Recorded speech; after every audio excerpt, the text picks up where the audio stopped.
Good morning mga amiga, pasensya na po, matagal-tagal na hindi ako nakapag-vlog.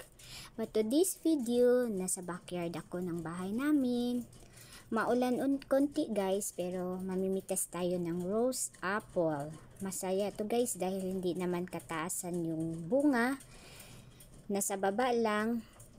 Samahan nyo ako guys, sana magustuhan nyo tong video. Yan guys, namimitas ako.